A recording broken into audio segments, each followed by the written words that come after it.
chapitre suivant. Dans ce chapitre, nous allons aborder le projet de transition professionnelle. Le projet de transition professionnelle a été créé par la loi de septembre 2018 et il a pour but de vous permettre de vous absenter de votre poste de travail pour suivre une formation afin d'acquérir de nouvelles compétences dans le but de changer de métier ou de profession. Il s'agit donc bien d'un dispositif qui va permettre une reconversion professionnelle. C'est-à-dire que ça ne fonctionnera pas pour un perfectionnement ou pour une évolution. Donc comment faire en fait pour bénéficier de ce dispositif? Il faudra adresser une demande aux transitions pro de votre région qui va en fait étudier déjà votre demande sur la base des codes ROM.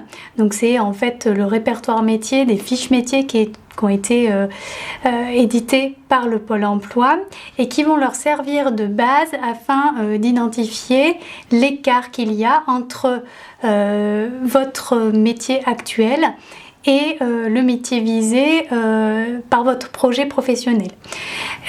Et donc en fait l'analyse de cet écart va permettre à Transition Pro d'identifier s'il s'agit bien déjà d'une reconversion ou non, et si les codes ROM sont trop proches par exemple, le dossier sera rejeté parce qu'ils estimeront qu'il ne s'agit pas d'une reconversion mais peut-être d'une évolution, et si on est bien sur une reconversion, à ce moment-là le dossier sera étudié. Qui peut bénéficier du projet de transition professionnelle? Peuvent bénéficier de ce dispositif les salariés du secteur privé qui sont en CDI sous condition d'ancienneté. En fait, pour pouvoir faire une demande de projet de transition pro lorsque l'on est en CDI, il faut avoir à minima 24 mois d'activité salariée au cours des 5 dernières années, donc ces 24 mois peuvent être continus ou non, dont 12 mois dans l'entreprise dans laquelle vous êtes en CDI. Donc ça c'est le cas pour les salariés en CDI. Si vous êtes en CDD, vous pouvez également bénéficier d'un projet de transition professionnelle, et dans ce cas-là, les conditions d'ancienneté requises vont être un petit peu différentes. Il faut bien avoir les 24 mois d'activité salariée au cours des 5 dernières années, donc pareil, quel que soit le type de contrat, et il faut qu'il y ait eu un CDD ou que vous soyez en cours de CDD d'au moins 4 mois au cours des 12 derniers mois. Donc ça c'est les conditions en fait pour pouvoir déjà ouvrir vos droits au projet de transition professionnelle.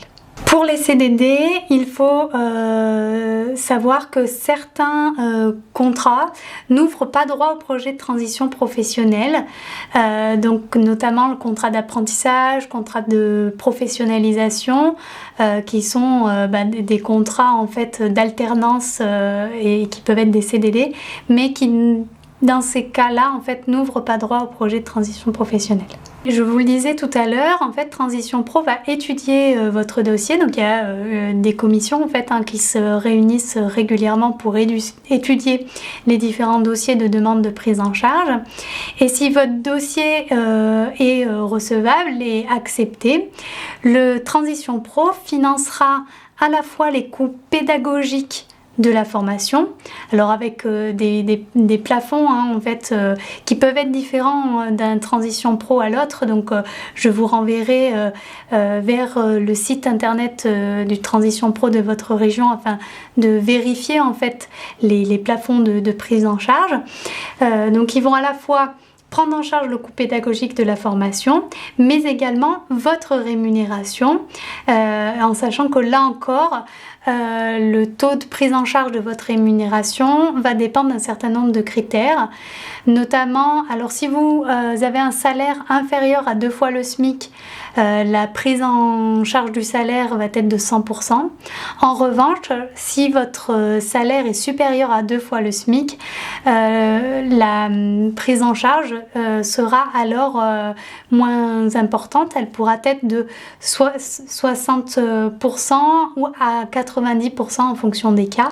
Donc là encore, je vous laisserai voir en dessous de la vidéo pour les détails et sur le site de Transition Pro afin de vérifier les conditions de rémunération. Une précision en ce qui concerne la prise en charge. Donc je vous le disais, Transition Pro va prendre en charge les coûts pédagogiques de la formation, mais il faut savoir que automatiquement, si vous avez en fait un compte personnel de formation, donc on a abordé dans le chapitre précédent, vos droits en fait, les euros que vous aurez cumulés dans le cadre de ce compte personnel de formation seront automatiquement pris pour financer votre formation, et donc FONGECIF complète le Transition Pro qui est l'ex-FONGECIF prendra en charge ce qui reste à payer si éventuellement votre CPF ne couvrait pas la totalité du coût de la formation. Quelles sont les démarches à effectuer pour pouvoir bénéficier d'un projet de transition professionnelle? Donc comme pour toute demande d'un dispositif, il y a des démarches et des protocoles à suivre, que ce soit de la part du salarié ou de la part de l'employeur.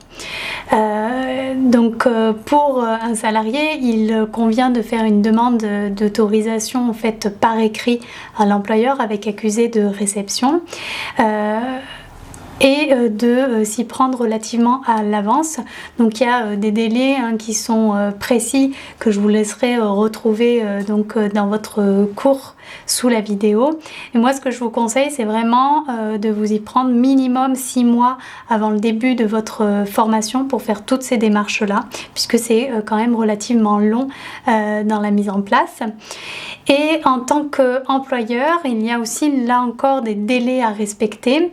Celui qu'il faut avoir en tête, c'est une fois que en tant qu'employeur vous avez reçu une demande de projet de transition professionnelle de la part d'un salarié, vous devez répondre dans les 30 jours suivant la réception de ce courrier. Si vous n'avez pas répondu dans les 30 jours, c'est comme si vous accordiez la demande. Donc ça, c'est vraiment le délai à avoir en tête si vous êtes en charge de répondre à ce type de demande.